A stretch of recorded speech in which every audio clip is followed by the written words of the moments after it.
So this week we're really starting our series that's known by love, and I think this is week 4. Each week's been a little bit different, obviously following a very obvious thread. And so I figured because it's been 4 weeks and people have been on vacation, it's been summer, it's probably good to do a quick recap. So you can follow along with me real quick, and I'll try to catch you up to speed as quick as I can. So we started this series based on the words in the book of John, where Jesus says to his disciples that people will know that you are my followers by your love. And that love would basically be that mark, that characteristic, if you will, of a Jesus follower rather than the way of the oppressive empire. And we dove into that a little bit, what that looked like. And then the second week, we dove into the Apostle Paul and how he writes a letter to the Corinthians. And he really starts to define the characteristics of love. And a lot of you have probably, as I stated before, heard that at a wedding. You probably heard the love is patient, love is kind. And Paul really starts to dive in and give a depiction of, first and foremost, this divisive, kind of broken church system at his time. And then says, but this is the way of love. This is what love looks like. These are the characteristics. So he kind of goes into maybe this is the new way of being in the world. And then last week, if you weren't here, Larry Chenard did an excellent job. He teaches ethics, and he's been doing this for a long time, studying pretty much the art of conversation, which is difficult. Because I think a lot of times we think a conversation is talking to somebody or at them, and it's not just the words that you're saying, it's your body language, it's what they're saying, their body language. There's a lot of undertones going on. And so he walked us in what that looked like to have that ethical conversation, but also he mentioned something that I think bears repeating. He mentioned leading those conversations with openness, humility, and asking questions. And I think that's really good to kind of put in the back of your mind, if you can, that sometimes when it comes to a really intense conversation or conflict management, questions can be one of the best tools, not only to disarm somebody for a minute, but also to gather information and really understand someone's why. And when you start to dig in and understand someone's why, then you start to get a clue on the motives behind their behavior. And it doesn't always justify the behavior, right? But it at least helps you go, I get it. So you're coming at me with maybe what to me seems threatening or seems hateful. But now that I'm digging in and asking further questions, you're really just scared. Or really, you're just afraid, or you feel judged or hurt, and then you start to pull the thread a little, and you find there's this deeper conversation going on underneath the real conversation. And so we really started to look that all of these weeks, love takes a lot of work. And I think that's what I have started to notice. And it's funny, anytime I teach something, the more I'm studying it, it's ironic, the more I find ways to practice it. And it's not like I wake up and go, oh, today I'm going to practice love. You know what really happens? I have the worst day of my life and I'm angry, and then I'm like, oh, today I need to practice love. And that's what it looks like. That's what it looks like. And it's weird once it's on your radar how it happens that way. And you're like, oh, this is my chance to practice that really great thing called love. And I had a few moments like that this week, and I think over this whole series, there's been moments where I've been like, remember that thing that you're talking about? Practice what you preach, okay. And so I say that to say I hope you don't feel alone in knowing that we're human and sometimes we aren't going to act loving, and that's why it's a practice, and that's why we're doing it together. So we want to dive in. I keep saying we because I'm so used to Aaron. Is that sad? If you don't know who Aaron is yet, Aaron was like my sidekick. Anyway, myself, and I want to dive in today to talk about what does it look like when love is not the first thing that we're seeing, when we're living instead of love but tension. And I want to talk about something that we don't talk about often, but that's anger. And especially right now as a country, in America, we see national tension building every day. And it's disheartening. It's disheartening to hear the news of another shooting. It's disheartening to hear about another senseless act of violence. And I vacillate between moments of just unplugging, and I don't want to ever hear it, and life is great. Don't disrupt my joy with all of this. I vacillate between that very real human emotion and I want to save the whole entire world. This is wrong. And I know there's many of us in this room that feel torn between what do we do when our Facebook feeds are splashed with political and racial tension, where injustice is expressed because of religion, and oftentimes in the name of religion. And to me, that's what spurred this whole series, is not how can we be just the sweetest, most loving people. It's we need love. We desperately, more than ever, I think, in our lifetimes, probably need love. And when it appears that we're one nation divided rather than united under God, I think we start to ask the questions, then how do we recapture the love for the other? Especially when the other is doing unjust and unkind things, right? So it's hypothetical and easy to talk about, oh, love your neighbor. What if your neighbor's a jerk? What if your neighbor is beyond a jerk? What if your neighbor actually is violent? What if your neighbor is a murderer? What if your neighbor is causing national harm, world harm? This proposes a whole different set of problems. And so how do we do that when all these things are making us feel full of anger? They are full of anger, and it's filling us with anger. First, I just want to dive real quickly into what anger even is. Most of us know because we felt it. How many of you have never felt angry? Didn't think so. I was going to laugh if someone was brave enough to go, me, because we've all been angry. It's natural, it's normal.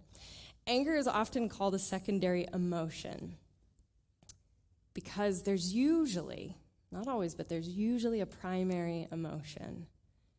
And that emotion, that primary emotion, is the emotion we're feeling immediately before we became angry. And sometimes it happens so fast we can't decipher what is what. And if this feeling is intense enough, it manifests into the emotion of anger. So in this way, anger is like an iceberg, in that only some of the emotions are visible.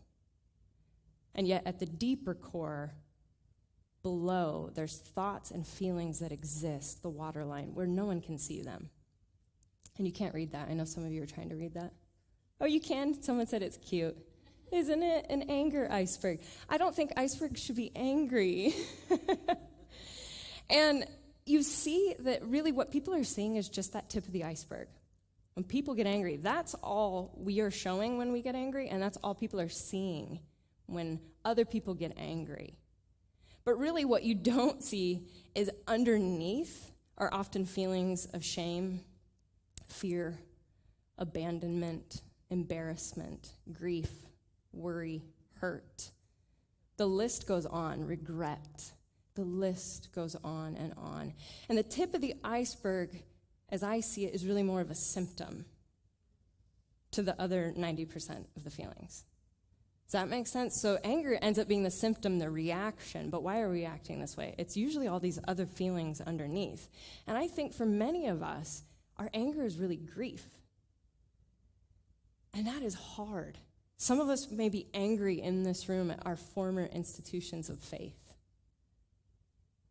because you've been hurt, because you've been shamed, because you've been wounded, and it comes out as anger.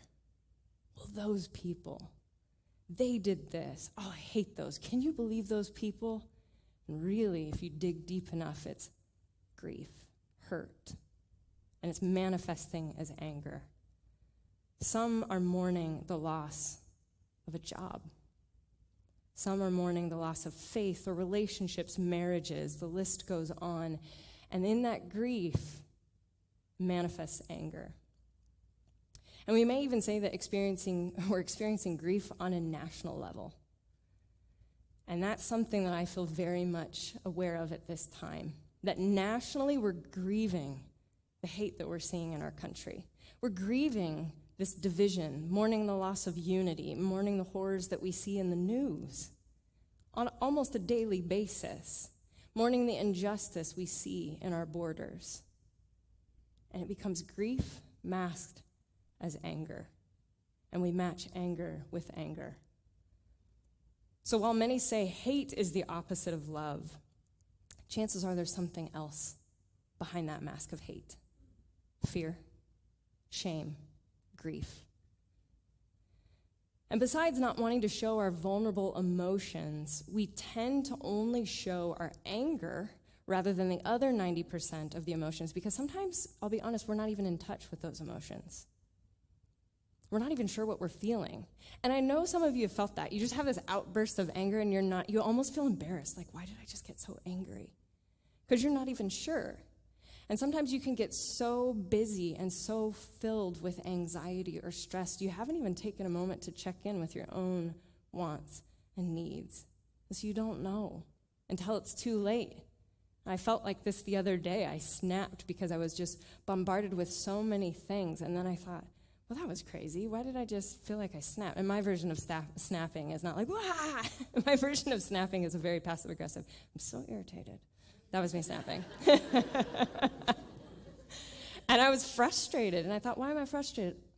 Because I'm stressed. Because I'm tired. I'm hungry. It was very practical things. But I hadn't checked into these things.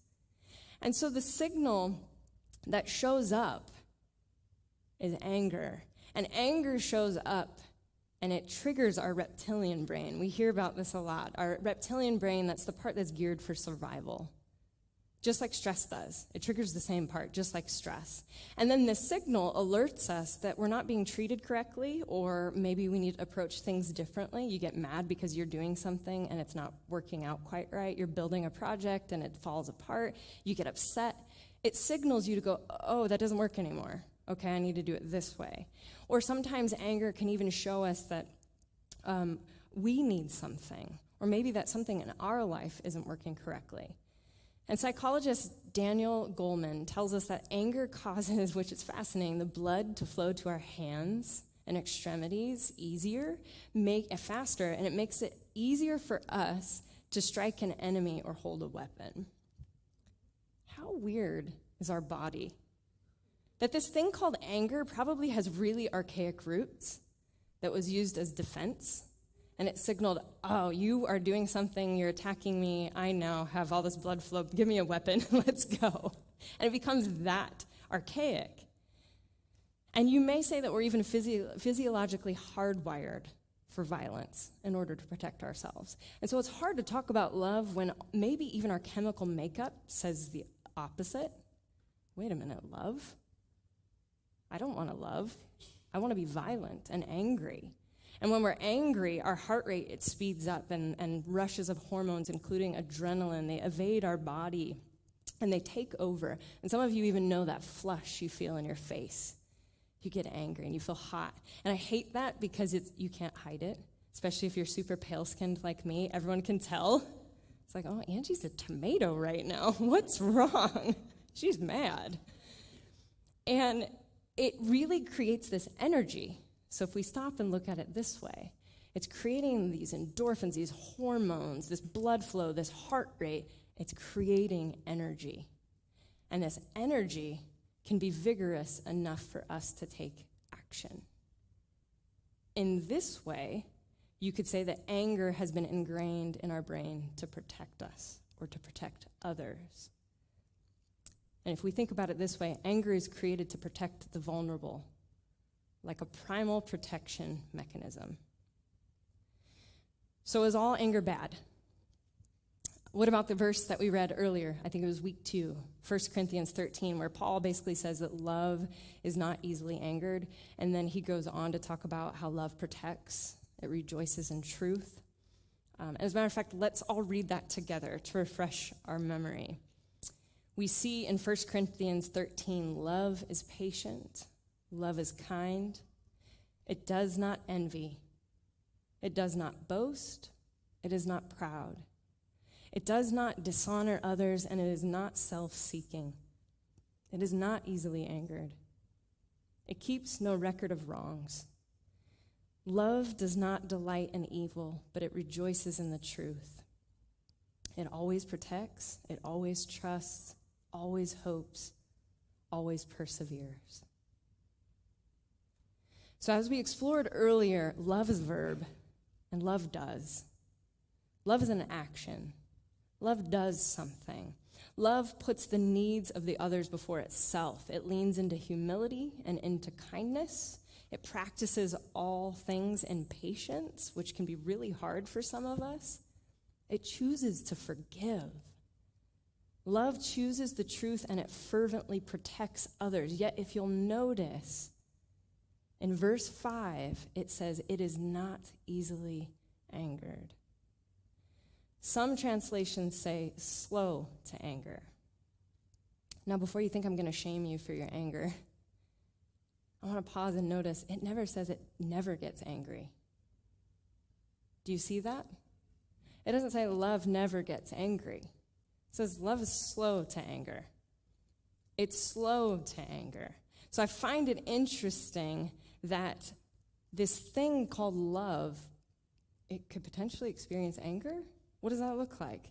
And first, I think if we're practicing filtering our words, our actions, our feelings through the lens that Paul's talking about, first through patience, kindness, and honoring the other first, I think then as a natural result, you get what he's talking about. You naturally get being slow to anger.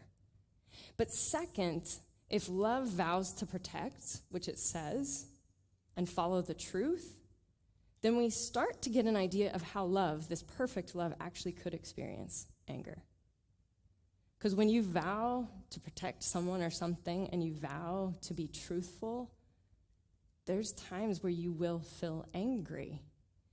And I think at this moment when we talk about anger, how many of you are Enneagram 8s, if you're familiar with the Enneagram? I got a couple. So all of my Enneagram 8s are probably really stoked that I'm talking about anger right now, because Enneagram 8s are more, they're called the challenger. So if you look at it this way, they would look at it as love could be rooted in saying that you love something or you're passionate about something. And then there's probably the Enneagram 9s, the peacemakers. Got a couple? Or the Enneagram 2s, the befrienders. We're squirming in our seats, going, wait, like peace and love and friends and anger. No. But there's a time and place for everything. And I'm not suggesting that love is hateful or argumentative, hot-headed, or full of rage. So I want to make that declaration straight out the gate. But I am suggesting that at times, maybe there's a slow, righteous anger that comes from love in the face of injustice. I'm suggesting, as some psychologists would suggest, that there's a thing actually called healthy anger. And it does exist. That it's an anger that recognizes that something's wrong. And it's slow to react, and it's willing to let go, and it's willing to forgive. But first and foremost, it's angry at this injustice. And healthy anger is an awareness tool that sheds light on injustice, and it can provide us with the insight to make changes. And there's a quote that says, altruism is often born from suffering. And I've heard some even say altruism is born from anger, which to me sounds crazy, because as an Enneagram 2, that's one of our characteristics, is supposedly trying to be altruistic. And yet, it's weird to have this connection between, giving, this loving and giving is connected maybe to suffering and anger. And that may sound really crazy at first, but if you think about it for a minute, women wouldn't be allowed to vote if it wasn't for the frustration and anger of women during the suffrage movement, right? Something had to spur action and movement. They were tired of being unheard. They were tired of being overlooked, and so they took their voices to the streets and they took action. Long-suffering action. This didn't happen overnight. And the anger that was caused by prejudice or violence and equality spurred blacks into the civil rights movement to fight for equality. People like Rosa Parks, Martin Luther King Jr., they were brave and bold enough to fuel that anger and pair it with love into healthy action. So anger in and of itself isn't bad, but what we do with that anger and how long we hold on to that anger and how we express that anger, that can be a different story. And so what does it look like to be slow to anger in what I think is a reactionary world? I think everything that we're in is sort of this instant. You get upset, and we've all been there. Anyone that has Facebook has been there. Someone posts something, and you're like, duh! And then you're like, why did I just say that to that person? Or you're like, yeah, take that. And it can be this really reactionary thing without pausing to think, is what I'm saying actually creating any goodness? Is what I'm saying adding to the noise, or is it doing something? And so what does it look like to be slow to anger in a reactionary world? There's this scripture in Matthew chapter 5 during the Sermon on the Mount where Jesus basically says, you have heard it said, an eye for an eye and a tooth for a tooth. But I tell you, do not resist an evil person. If anyone slaps you on the right cheek, turn to them the other cheek also. And then he goes on to say, but I tell you, love your enemies and pray for those that persecute you. So as I and some of you that have ever been raised in Christianity or a faith that has read this scripture, you've read this and you've probably been taught that love sort of looks like a passive doormat. Am I right? Like, just turn the other cheek. Really? So that's fine. Go ahead and just hit me again. No big deal. It's almost like it's been hardwired into our brains to not have boundaries. That's not what I'm talking about, and that's not what Jesus is talking about. So I really think when we read it that way, it's okay, just hit me, and it's okay, just hit me again, it really sounds more like a victim in the face of abuse, doesn't it? But what Jesus is really saying here when he talks about loving our enemies is something so vastly different. So let's break this down for a minute. Can I get a volunteer? Anybody? Yes! I love this. Everybody's like, no. Okay. All right. So what Jesus is talking about here is you would basically first go ahead, and he's talking about being slapped on your right cheek first, right? Yes. Okay. Well, in that time, so if you were to slap me you go ahead and slap me on the right cheek. Right cheek. Yes. What hand are you using? Right hand. But what cheek did you just slap? The right cheek. That's not my right cheek. There lies the tail. There lies the tail. Do you remember doing this as a kid? Left, right. I never do. Okay, try again. My right cheek, slap me. Yes. Okay, she did. Did you hear it? High five. I picked the right volunteer. I wanted this to be believable. I'm going to take your mic the next time. No, we're going for it. So, what hand did you just use to hit my right cheek? My left. Your left. Okay. Right? That is correct. She thought about it for a moment. That is correct. So in Jesus' day, Jewish culture, the left hand would have been unclean, and you never would have used this in public. No, you don't touch anybody. See, so she knows where I'm going with this already. Yeah. You don't touch anyone with this. And does anyone know why? That's your bathroom hand. Bathroom hand is what she called it. I love that you just called this bathroom hand. You don't eat with it either. You don't eat with it. So if you're caught in public, there were actually laws put in place. If you're caught in public using your left hand for things, especially in regards to a person, there were laws involved. So instead, you were forbidden to use that. So in order to slap somebody, you would have to use what hand? Your right hand. See, that's why I did this. You're supposed to use your right hand, but you need to hit my right cheek. So how are you going to do that? Very awkwardly. Like this. Backhand. I'm hearing lots of backhands. We need somebody smarter up here. You are great. Can we give her a hand?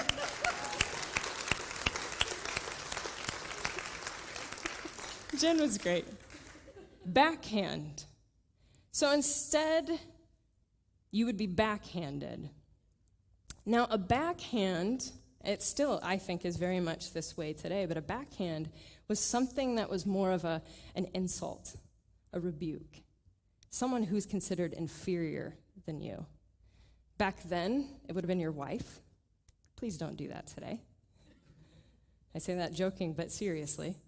Your wife, your children, your slave. And it was not intended to injure, but it was intended to insult or degrade. So this would have been a humiliating act in public, this backhand, basically putting that person shame and in their place. So when Jesus tells these people this story, they know this all too well because they're used to this at this time. They're used to this way of being, to being persecuted, to being humiliated, to being oppressed. And so he tells them, if they're backhanded, don't do what most of us would do, which would probably hit them back. Like, excuse me? Don't engage in violence, but instead turn the other cheek. Now, we can read this one of two ways, and both ways, I say, are probably pretty correct. And the thing that I like here at One Church is you're free to explore and decide what you think. But by turning the other cheek, in one way, you're bowing out of the violence. And you're saying, I'm not going to participate in that.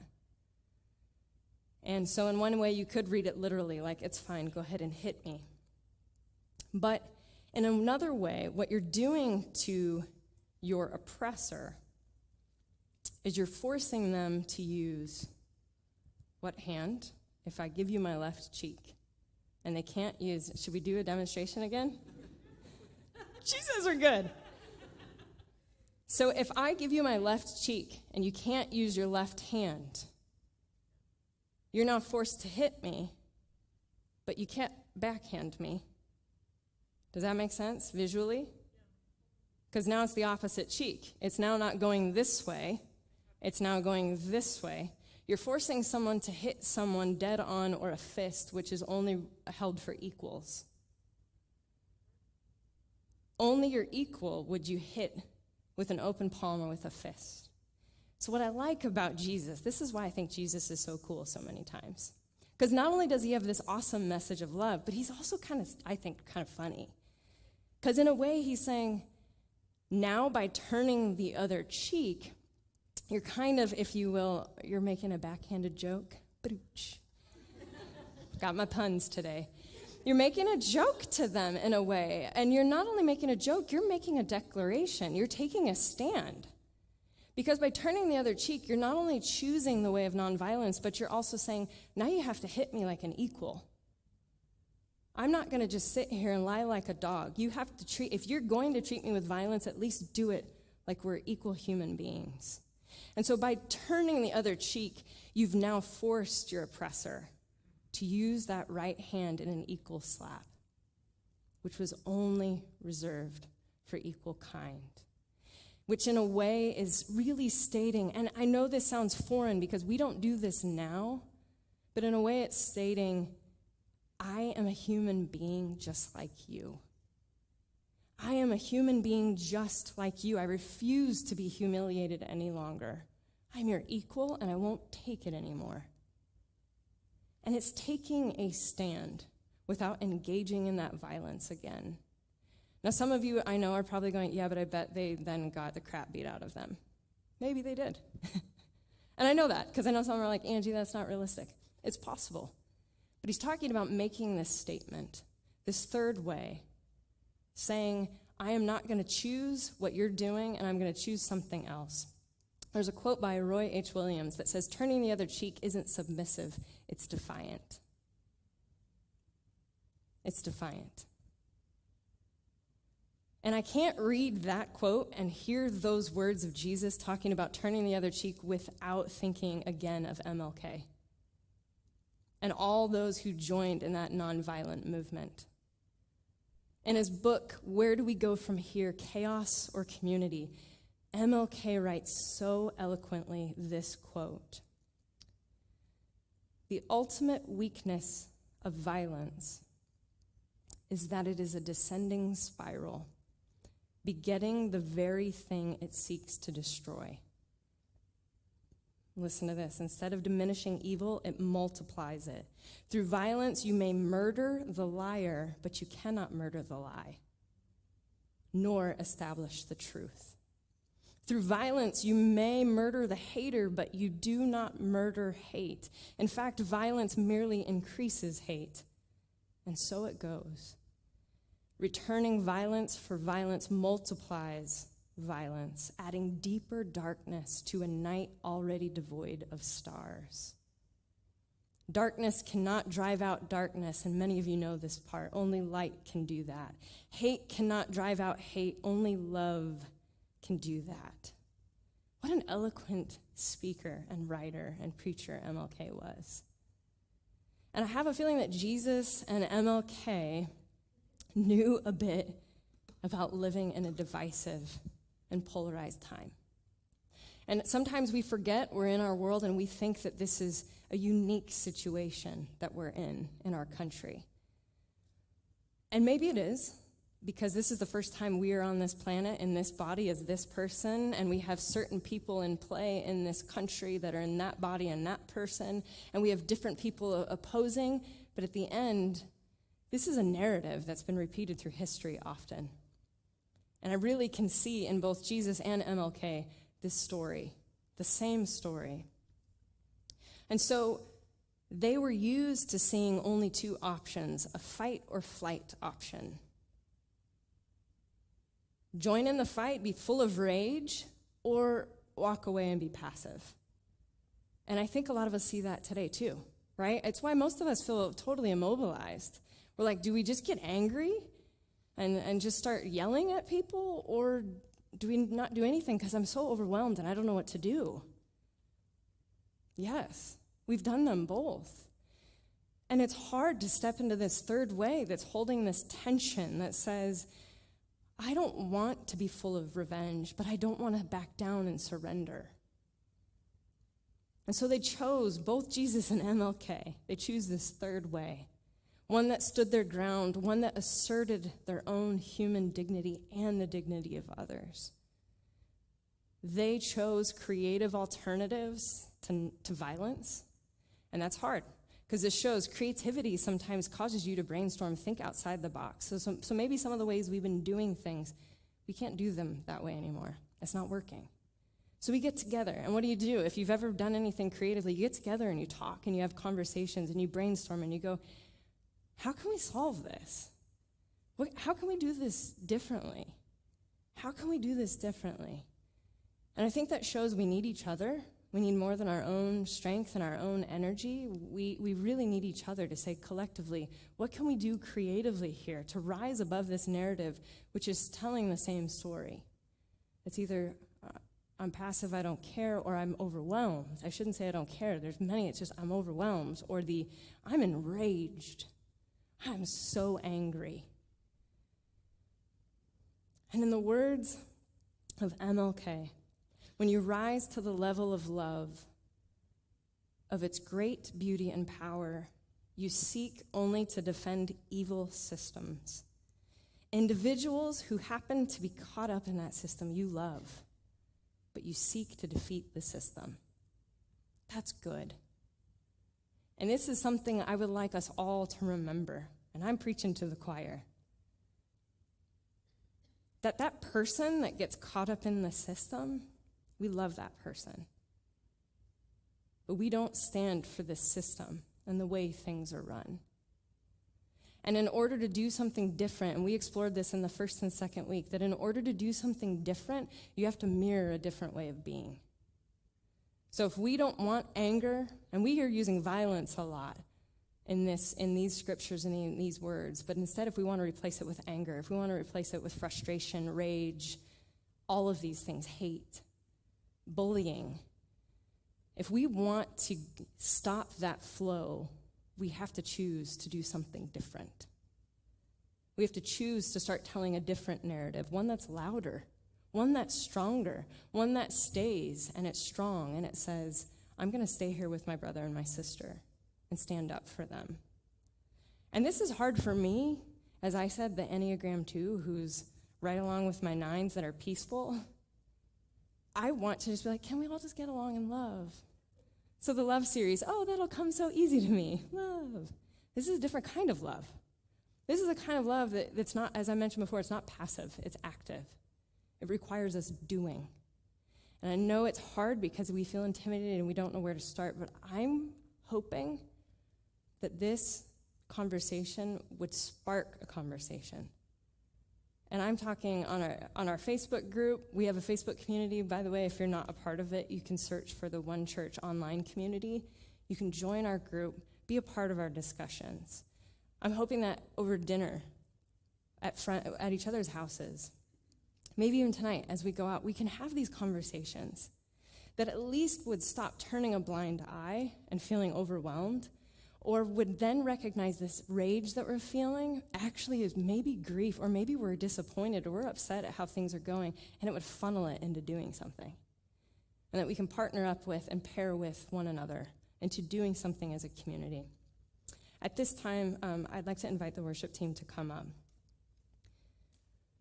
But I'd like to ask us a couple questions because it's not easy. Well, I knew talking about love would be difficult because it's one of those things that seems like, oh, that's great, Ange, but how does that look practically?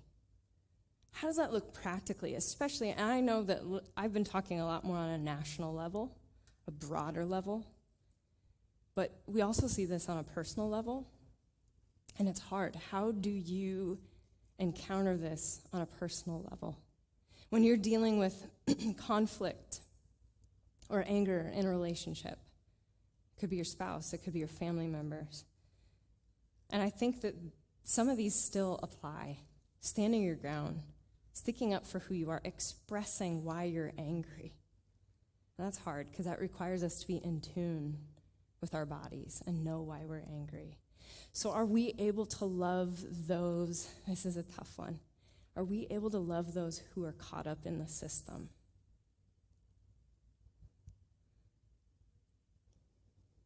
On a good day, maybe.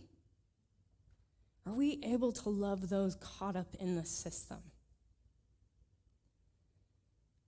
And that's hard because depending on what your definition of system is, for some of us in this room, it's our political system we see. Some of us, it might be something else, a religion. Are we able to love those people but know that that system is corrupt?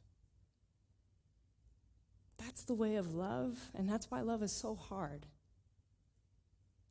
And are we able to respond with patience, thinking before we react? And I think if we can start there at least, that's a good step. Are we able to respond with patience, thinking before we react? I want to take a moment to reflect together. And I'd like to invite you in a space as we've been hearing these words and what this could mean for us personally. I'd like to invite you into a space of prayer, of meditation. If you feel comfortable closing your eyes, if you feel comfortable finding something and gazing in that direction, taking a stance of looking inward in whatever that way that looks. To pause in a moment of reflection, because we've just heard a lot of things that honestly is hard for any of us to hear.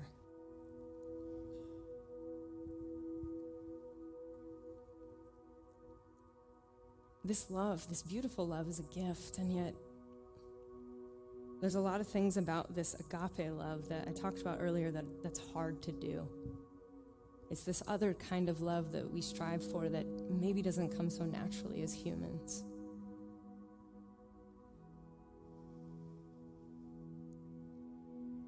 So during this time, I want to ask a couple questions and give you a moment to reflect. And then we'll move on and we'll have the band play, and while they're singing, you can remain in that attitude of contemplation.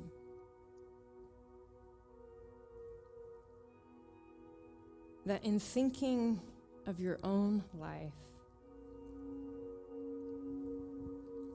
when you are angry, especially if you've been angry recently, what is that anger actually pointing to?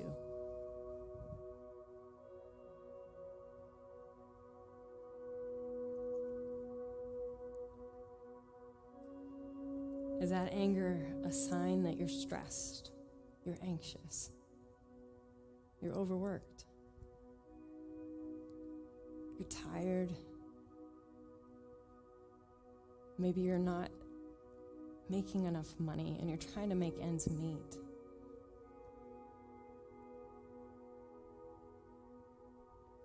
Maybe you're exhausted and you're tired. You feel like you can't get a good night's sleep because your child keeps waking you up.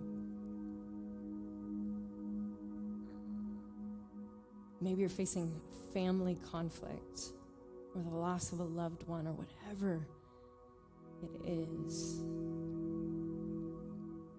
There's this other thing going on that's triggering this anger.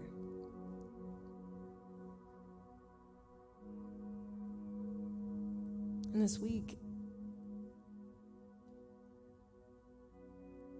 I want to urge you to pay attention and draw an awareness to where you see anger creep up. Not to judge it, not to judge yourself, not to get angry and return at your anger, but instead to pause and think, why am I angry?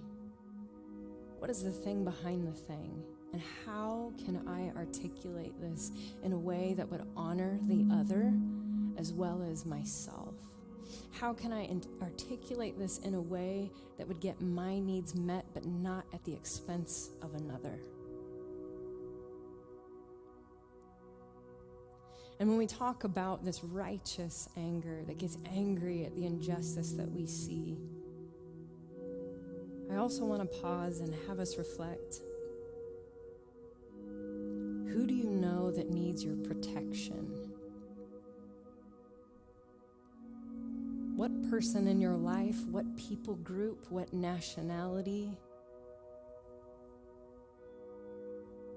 what minority group, who do you know that needs your active protection?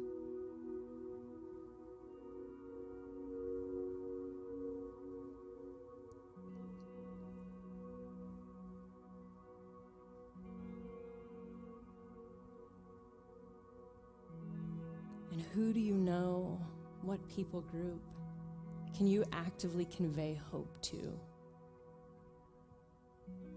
Can you actively mirror love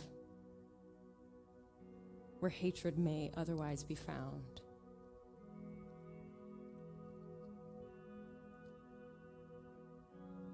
Keeping these questions in mind,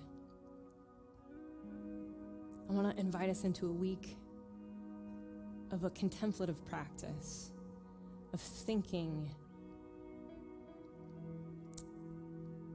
and feeling and experiencing these moments, these questions. And then next week, our service will be contemplative, musical, liturgical, an experience for us to then set those things that we've noticed throughout the week, those things that we've experienced to the table.